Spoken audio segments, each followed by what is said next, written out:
નમસ્કાર ખેડૂત મિત્રો, મારું નામ છે અલ્કેશ પટેલ અને આપણી યુટ્યુબ ચેનલ છે ખેતીની વાત મારું ગુજરાત. આપણી દુકાનનું નામ છે મિત્રો Hindustan agro seeds Kalavad, proper Kalavad, તાલુકો કાલાવડ, જિલ્લો જામનગર. આપણી દુકાનનું એડ્રેસ છે મિત્રો બેંક ઓફ ઇન્ડિયાની નીચે પેટ્રોલ પંપ વાળી શેરી, જૂનું માર્કેટિંગ યાર્ડ કાલાવડ. તારીખ થઈ છે આજે મિત્રો 2/11/2025. એકંદરે જોવા જઈએ તો કાલથી થોડુંક જે છે એ આપણે વરસાદથી થોડાક દૂર જઈ રહ્યા હોય અને ક્યાંક ખેડૂત મિત્રો માટે રાહતના સમાચાર ગણી શકાય. આ માવઠારૂપી જે કમોસમી વરસાદે ખેડૂતોનો પાક જે છે એનું ધોવાણ કરી દીધું છે, જે ગણી ન શકાય. આ પ્રકારની નુકસાની ખેડૂત મિત્રોને વેઠવાનો વારો આવ્યો છે.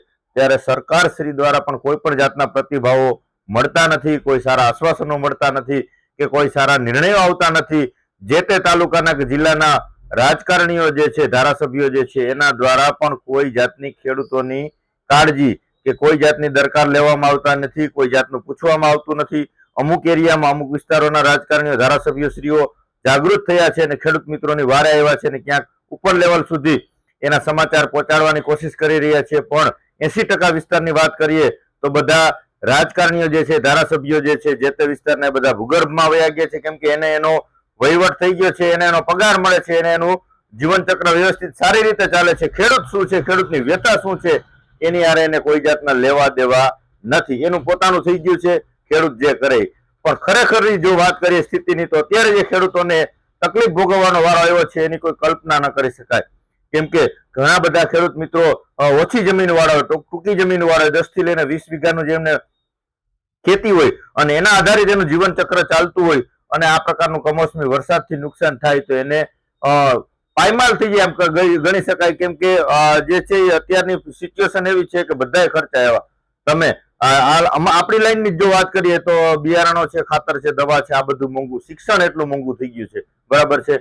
ઉપર લેવલે ખાલી મોરા બદલાય છે, કૃષિ મંત્રી બદલાય કે અન્ય પદ બદલાય, બાકી કોઈ જાતનો ફેરફાર થતો નથી. એમાં એ સેટ થઈ ગયા એટલે શાંત પડી ગયા. બાકી હમણાં 2027માં ફરી પાછી ચૂંટણી આવે છે, તમારા ઘર સુધી પૂછવા આવશે તમને કઈ તકલીફ છે ખરી કે નહીં. તો આ તકલીફ અત્યારે જે છે આનાથી મોટી તકલીફ ખેડૂત મિત્રોને કોઈ હોય જ ન શકે, બરાબર છે. આ પ્રકારની અત્યારે મુશ્કેલીમાંથી ખેડૂત પસાર થઈ રહ્યો છે, એ કોઈને દેખાતું નથી. ચૂંટણી આવશે એટલે નાની નાની વસ્તુ દેખાશે. ખાડા હશે, હા અમે બુરી દેશું, અમે રોડ રસ્તા બનાવી દેશું, અમે તળાવ બનાવી દેશું, અમે આવું કરશું. 5 વર્ષ સુધી કોઈ વ્યક્તિ તમારા ગામમાં જોવા આવતું નથી. અત્યારે મારા ગામની વાત કરું, મારા તાલુકાની વાત કરું કે અન્ય કોઈ પણ ગામડાની વાત કરું કે એ ગામના 50% વ્યક્તિને તો ખબર જ નહીં કે આપણો ધારાસભ્ય કોણ છે. શું કામ? એને 5 વર્ષમાં કોઈ જોવા આવ્યું નથી. અને આ નવું નથી, આ રાબેતા મુજબ છે, બરાબર છે.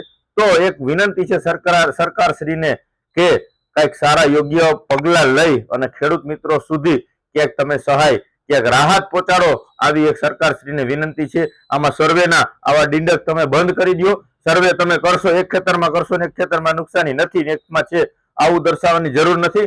આમાં 40% મિત્રોને કે 20-25% મિત્રોને મગફળી નીકળી ગઈ છે તો એને શિયાળુ વાવેતર કરી દીધા છે, તો એ વાવેતરમાં સંપૂર્ણ નુકસાની છે. એ બધા ફરી પાછા વાવવા પડશે. વરસાદ થયો છે તો એ જે છે વાવેતર ફેલ છે. બાકી જેને પાથરા પડ્યા છે, જેને ઢગલા પડ્યા છે, જેને મગફળી જમીનમાં તૂટી ગયેલી હતી અને એ વીણવાનો વારો નથી, એવું સંપૂર્ણ ઉગી ગઈ છે, તો આ નુકસાની નથી તો છે શું બીજું બધું. તો આ બધી વસ્તુ તમે રહેવા દેજો સાઈડમાં. કોઈ જાતનો કઈ સર્વે કરવાની જરૂર નથી. અને જે હકીકતની સ્થિતિ છે એ તમે રૂબરૂ જુઓ કે 2 ઇંચ થી લઈને 12 ઇંચ સુધીના વરસાદ પડ્યા છે. આ કોઈ સામાન્ય વરસાદ ન ગણી શકાય. ટોટલી જગ્યાએ ટોટલી પાકમાં નુકસાન ગણી શકાય. કપાસ હોય તો કપાસ અંદર ખુલેલો એમને ઉગી ગયો છે. આ પ્રકારની સ્થિતિ છે. તમામ પાકમાં નુકસાન છે, તમામ ખેડૂતોને નુકસાન છે. આનું કોઈ સર્વે કરવું કે આની કોઈ ટીમ બનાવી આવું કાંઈ જરૂરી નથી. પણ હવે જે ઉપર લેવલે આપણો ખેડૂત મિત્રોનું ક્યાંય ચાલતું નથી, કેમ કે ખેડૂત મિત્રોની એકતા નથી.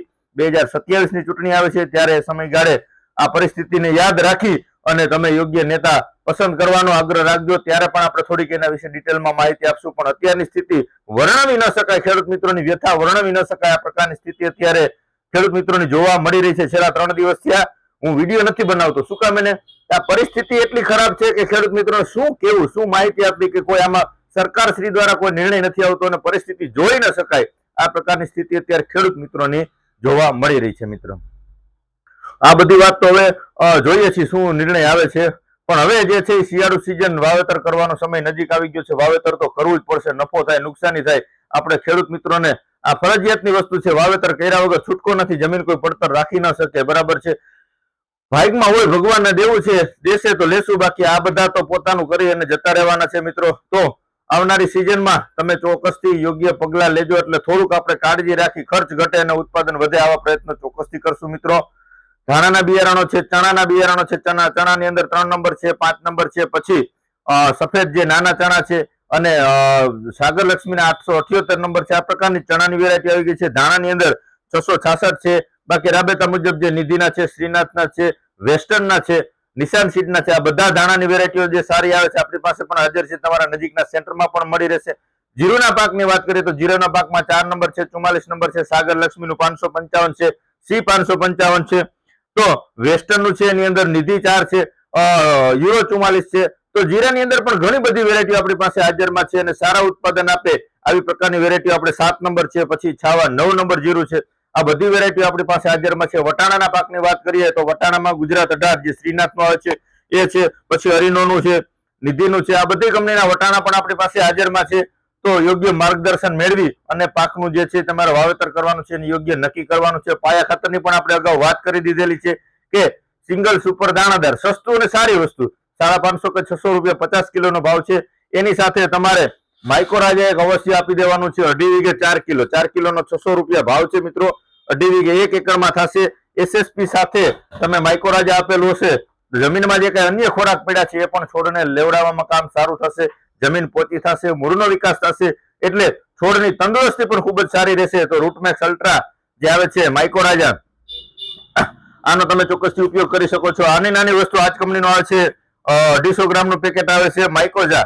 આ પણ 1 એકરનો માપ છે. આ પણ તમે અન્ય કોઈ પણ ખાતર આપો છો, દાખલા તરીકે SSP આપો છો, NPK આપો છો કે 20-20-0-13 આપો છો, એની સાથે પટ મારી દેવાનું છે, મિક્સ કરી દેવાનું છે, તો પણ તમે ચાલશે. આ 1 એકરનો માપ છે, 2.5 વીઘા, આ પણ આપી શકો છો. અને અથવા આ દાણાદાર ફોર્મની અંદર આવે છે તો 1 એકરમાં 4 કિલો આ મુજબ તમે આપી અને વાવેતર કરી શકો છો.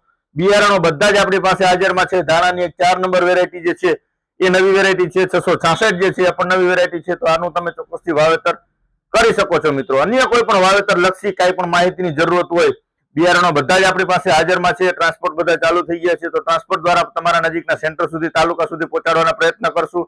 તમારે ત્યાં નજીકમાં મળી રહેતું હશે તો ત્યાંથી તમે મેળવી લેજો. ત્યાં તમને ક્યાં મળે છે એની પણ આપણે માહિતી આપશું. એવું નથી કે મારી જ પાસેથી લેવાનું છે. માત્ર આપણો ધ્યેય એટલો છે કે સારી વસ્તુ વાવેતર કરવાનું છે. આડેધડ નહીં, ખાલી માત્ર ભરોસાથી નહીં કે ભાઈ તમે કોઈ પણ જગ્યાએ જાઓ ને એમ કહો કે હાલો આ વાવી દો, આનાથી સારું થશે. તો આપણે ખાલી એનો માલ વેચાય અને આપણો વરસ ફેલ જાય આવું નથી કરવાનું. યોગ્ય માર્ગદર્શન લેવાનું છે. સારી વસ્તુ, સારી ક્વોલિટી. આપણે 10 વેરાયટીની માહિતી આપીએ છીએ. જીરું અત્યારે મારી પાસે 12 કંપનીનું જીરું છે, 12 અલગ અલગ.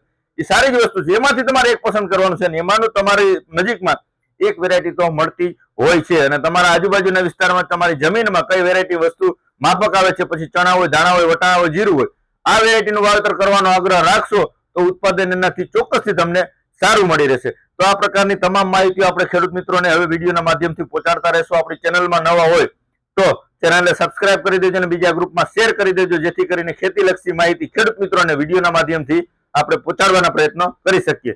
બાકી ખેડૂતોને ન સમજાય ક્યાંય પણ કોઈ વસ્તુમાં તો 9925424050 9925424050 મારો મોબાઈલ નંબર છે. તમે રૂબરૂ મારી મુલાકાત લઈ શકો છો અથવા ફોન દ્વારા માહિતી મેળવી શકો છો. અને ખેતીલક્ષી કાંઈ પણ તમારે સમસ્યા હોય, પ્રશ્ન હોય, એનું મને ખબર છે, મને ખ્યાલ છે, મને આવડત છે, ત્યાં સુધી તમારે એ પ્રશ્નનો સોલ્યુશન મેળવવાના, આપવાના તમને હું ચોક્કસથી મિત્રો પ્રયત્ન કરીશ. અને ફેસબુકની અંદર પણ આપણે આપણી ચેનલ જે છે એની અંદર એક આઈડી બનાવેલું છે, હિન્દુસ્તાન એગ્રો સીડ્સ. તો ફેસબુકની અંદર જઈ અને આપણું પેજને ફોલો કરી લેજો, જેથી કરીને ફેસબુકની અંદર અને ઇન્સ્ટાગ્રામની અંદર પણ હિન્દુસ્તાન એગ્રો સીડ્સ નામથી જે છે એ તમને પેજ જોવા મળશે. તો એની અંદર પણ તમે ફોલો કરી લેશો, જેથી કરીને ખેતીલક્ષી માહિતી આપણે યુટ્યુબ, ફેસબુક અને ઇન્સ્ટા ત્રણેય એપ્લિકેશનની અંદર આપણે અપલોડ કરતા રહીએ છીએ, જેથી કરીને ખેડૂત મિત્રોને આસાનીથી એમની માહિતી સંપૂર્ણ રીતે મળતી રહે મિત્રો. બસ આજે આટલું જ મિત્રો. રવિવારનો દિવસ છે એટલે બપોર પછી જે છે એ ફિલ્ડ વિઝિટમાં હશે તો શક્ય હશે તો ત્યાં ફિલ્ડનો વિડીયો બનાવી અને તમારા સુધી પહોંચાડવાની કંઈક માહિતી પહોંચાડવાનો પ્રયત્ન ચોક્કસથી